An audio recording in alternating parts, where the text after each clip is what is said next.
Assalamualaikum warahmatullahi wabarakatuh. How are you, students? I hope you are all fine. You are enjoying your study. You are watching videos every day and learning very well. I think and I hope so.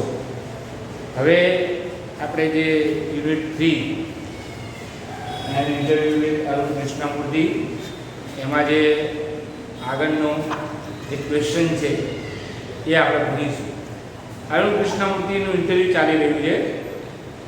એનું interview કેમ લેવામાં આવે છે એ ખ્યાલ તમને હોવો જોઈએ, કેમ કે એણે પ્રવાહથી અલગ કાર્ય કર્યું છે.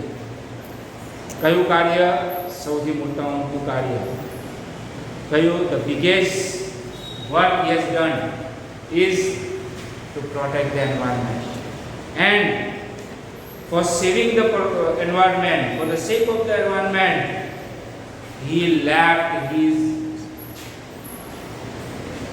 well-earning job, white-collar job at Google. He left. હવે જો, what in your opinion can children and young adults do for the environment? એટલે કે તમારા મતે, ઇન યોર ઓપિનિયન, તમારા મતે બાળકો અને યંગ એડલ્ટ્સ એટલે કે યુવાનો એ એન્વાયરમેન્ટ માટે શું કરી શકે? એન્વાયરમેન્ટની જવાબદારી બધાની છે, ખાલી અરુણ એકલાની નથી, બરાબર? We have also responsibility. We are also carrying our responsibility. We are also carrying the responsibility of protecting and saving environment. What can be a small beginning by all of us in terms of protecting the environment? What could be a small beginning? कोई भी कार्य की शुरुआत નાનાથી થાય, એટલે કે નાના કામથી થાય, ધીમી થાય. કોઈ ક્રાંતિ હોય, ક્રાંતિની શરૂઆત કેવી રીતે થાય? એક જ મસાલથી થાય. એક માણસ મસાલ સળગાવે એટલે ક્રાંતિની શરૂઆત એક માણસથી થાય. હા, ભાઈ વાત અલગ એવી છે કે ભાઈ ગામડામાં ગયો હોય ત્યાં આપણા ગામડીઓમાં ના ખબર પડે અને પેલો મસાલ લઈને ફરતો હોય તો બીડી સળગાવી લે. એવું ના થવું જોઈએ. એટલે ખબર પડવી જોઈએ કે આ ભાઈ આ શેના માટે? ક્રાંતિ, રિવોલ્યુશન માટે.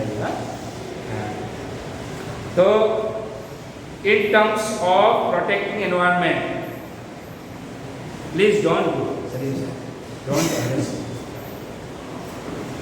નાની શરૂઆત કેવી રીતે કરી શકીએ?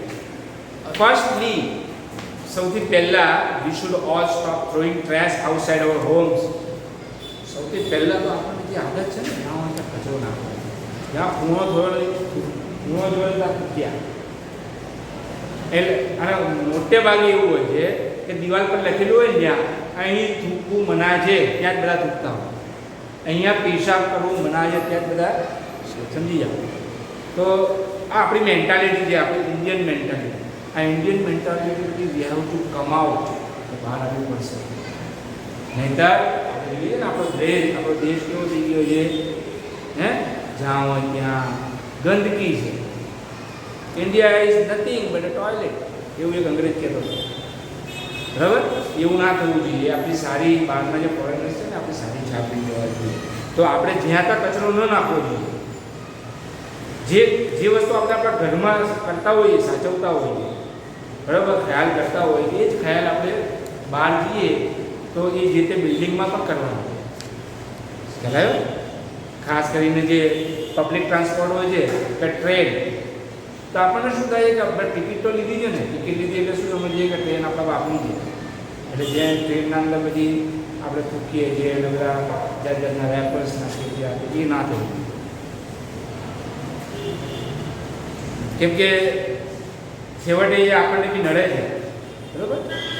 વી should not throw trash here and there. Next, we should reduce amount of trash we generate. જેમ બને એમ તેમ કચરો ઓછો થાય એવું આપણે કોશિશ કરવી જોઈએ. કે ભાઈ આપણને એમ લાગે કે અહીંયા શાકભાજી લેવા જઈએ, દાખલા તરીકે, for example, we go out into the market or buying vegetables or fruits. Okay, ત્યાં આપણે શું કર્યા છે, દરેક વેજીટેબલ્સ માટે આપણે અલગથી પોલિથીન બી થેલી જોઈએ. એના કરતાં શું કરવું જોઈએ, ઘરેથી જ થેલી લઈ જવી જોઈએ કપડાની વાપરેલી, અને એના અંદર જે બધી વસ્તુઓ આવે તો એ જે ટ્રેશ છે ને એ ઓછો થશે. કાગળ, પેપર એ પણ એક મહત્વનું એ છે આપણા પાસે કે એનો આપણે ઘટાડી શકીએ. We can reduce the trash of paper. કેવી રીતે કે જ્યાં જરૂર લાગે ત્યારે જ એનો ઉપયોગ કરીએ, ખાલી મીઠા કરવા માટે અને પછી એને દિવસો વાળીને નાખ્યો અને ફરી બીજો લીધો એવું નહીં. બહુ ઇમ્પોર્ટન્ટ છે. પછી બધા રેપર્સ હોય છે, ટીસ્યુ, સ્ટ્રો પણ એકની જરૂર હોય તો આપણે 2-3 લઈ લઈએ અને પછી કંઈ કામ નહીં આવતું તો પછી થોડા દિવસ ફેંકી દઈએ. એનાથી ટ્રેસ વધે છે. Batteries, fast food junk. અત્યારે તમે જુઓ કે પાર્સલ ફૂડ આવે એટલે એના આમ અંદરથી ખોલીએ તો આપણે જાતના રેપર્સ નીકળે, પછી અંદરથી આટલી નાની પેલી નીકળે ખાવાનું. તો એ બધો કચરો જાય એટલે એના અંદર ટ્રેશના અંદર, તો એ ઓછું કરી દેવાનું. They come from our homes અને ત્યાં જાય છે. All these end up in lakes. આ બધું ક્યાં ધરબાય છે? આ બધું ધરબાય છે તળાવોમાં, સરોવરોમાં, lakes. And they come from our homes અને આ બધું આપણા ઘરેથી ત્યાં જાય છે. If we can reduce the amount of garbage at home, જો આપણે ઘરે જ ગાર્બેજ છે એ ઓછો કરી નાખીએ,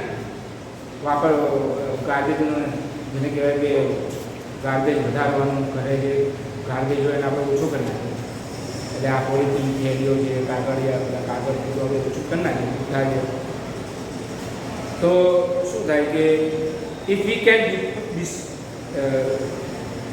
we can reduce the amount of garbage at home and if we can dispose all garbage safely.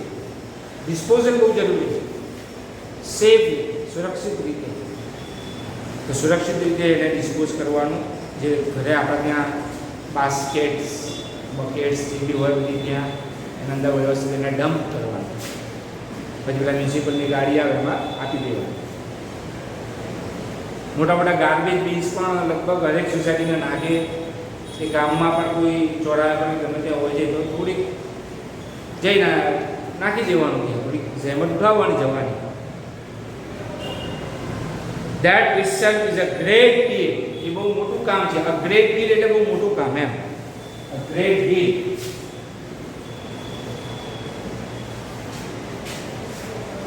મોટું કામ. અને ગ્રેટ ડીલનો અર્થ ખૂબ જ પ્રમાણમાં એવું બી થાય છે. એવું પણ થાય છે. A great deal of એવો એનો મતલબ થાય. ઓફ હોય જ્યારે એનો ખૂબ પ્રમાણમાં એવો અર્થ થાય છે. Every student is welcome to volunteer with us in helping the environment. દરેક સ્ટુડન્ટને આમંત્રણ છે, બરાબર? વેલકમ છે, એનો આવકાર છે કે આ એન્વાયરમેન્ટને બચાવવા માટે એ શું ફાળો આપે. What contribution you can give.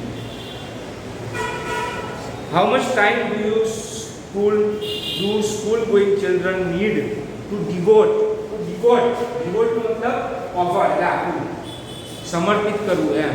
Devotion, devote બધી શબ્દ છે ડિવોશન, સમર્પણની ભાવના. કે છે કે હાઉ મચ ટાઈમ, કેટલો સમય સ્કૂલ ગોઈંગ ચિલ્ડ્રન, સ્કૂલે જતા બાળકો આપી શકે છે. ઇન સે અ વીક, એક week, for an environmental cause, એટલે કે પર્યાવરણને બચાવવા માટે. કોઝ એટલો કોઝનો મતલબ થાય એક ઉમદા કારણ, નોબલ કોઝ, ઉમદા કારણ. કેટલો સમય તે આપી શકે.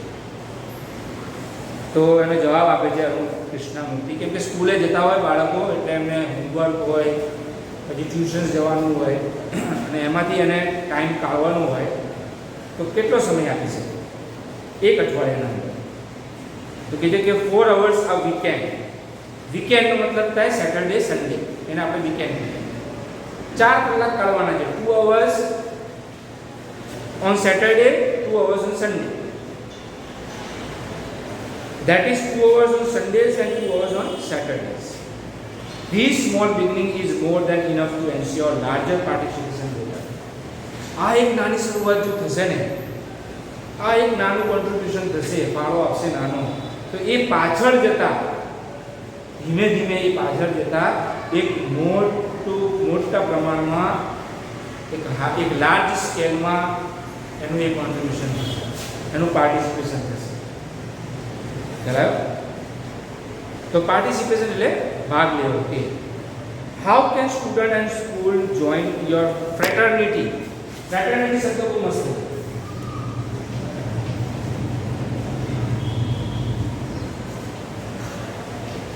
ફ્રેટર્નિટી એટલે ભાઈચારા, બ્રધરહુડ, જેને આપણે બ્રધરહુડ કહીએ.